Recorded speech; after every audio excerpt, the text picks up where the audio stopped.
Hey there, little chicken nuggets. It's me, Carl. Welcome to Grow TV, hosted by Carl, where we have fun with our friends, talk about Jesus, and go over everything the Bible has to offer. Now, once again, welcome to Grow TV. Well, I know y'all probably expected me to be famous by now, for me to have millions of views on my dancing video, and for companies begging me to be their spokesperson. Well, I guess I have news for you. That's exactly what happened! So let me tell you what happened. Last week I was there finishing up Grow TV. I looked at my phone and I saw I had over 1,000 notifications. Apparently someone famous saw my video and decided to share it. And that led thousands upon millions of other people to see it. Now there's companies all over wanting me, Carl, to be the face of their organization. Isn't this incredible? I'm becoming famous. I mean, look at this. I got a fancy new vest as a gift. And these special new glasses. Oh, and I can't forget this. I tell you what, things are changing big time. But I gotta be honest, I need your help with something. Now, all famous people have agents. People that kind of just like make sure you get whatever you want, right?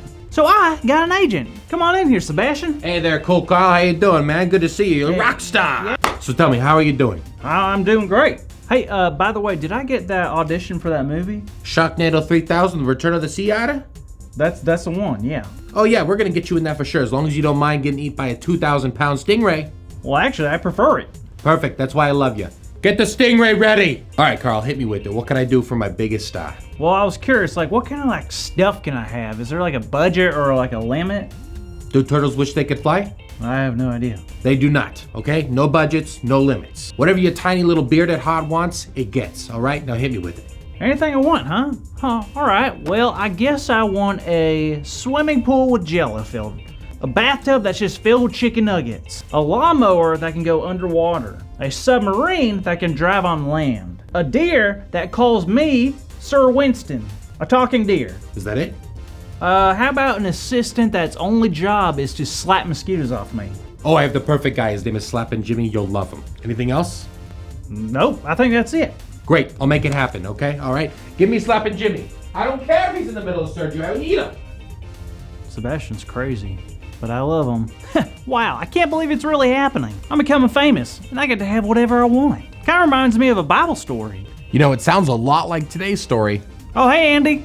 Hey, Carl. Today's story is actually about another man who was asked what he wanted. Oh, nice. I can't wait. Me either. So today's story is in 1 Kings, and it starts with the end of David's reign as king of Israel. Unfortunately, David died after being king for 40 years in Israel. Now, if you remember from last week, there was an issue with who would be taking over as king after David was gone. But at the end of the story, it became very clear about who was going to be the next king.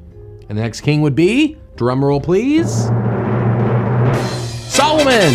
Now, a lot of people don't remember, but Solomon was very, very young when he became king. Y'all want to guess how old he was? I'll wait.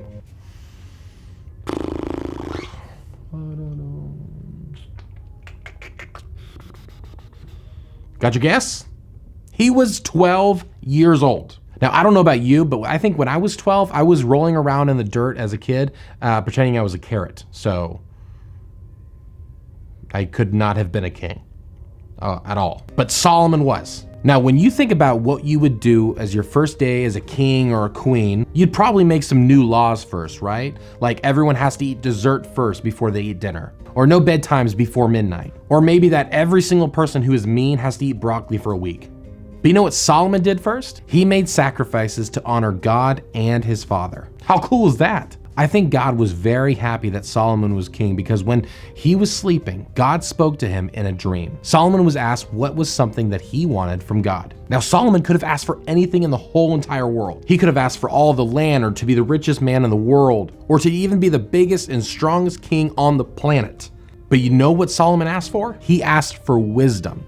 You see, Solomon was young. He was only 12 years old, and now he was leading thousands and thousands of people. He was going to need some help to make the right decisions and to know what's the difference between right and wrong, and also just to be the best leader for his people. So you could probably imagine that God was super happy that Solomon asked for wisdom over everything else. So pleased that God not only gave Solomon the wisdom that he asked for, but so much more than that. God gave Solomon an overwhelming amount of wealth and riches and honor. God was making sure that there would be no greater king in his time. And God told Solomon if he listened and obeyed God, then he would have a long life just like his father did. Isn't that incredible? I mean, Solomon, a 12-year-old kid who takes over the position of his father as king, who was probably the greatest king of all time, had just had the opportunity to ask for anything in the whole entire world. And instead of asking for money or land or castles or whatever, he asked for wisdom. Then God rewards him in a massive way. And there's another pretty cool thing, that there's another storyteller in the Bible named James, and he tells us that if we pray for wisdom, God promises us that we will receive it. How cool is that? I mean, we can have wisdom from God just like Solomon did, but we have to ask for it. And so when I look at this story, all I can think about is how when we need help, we can ask God for guidance.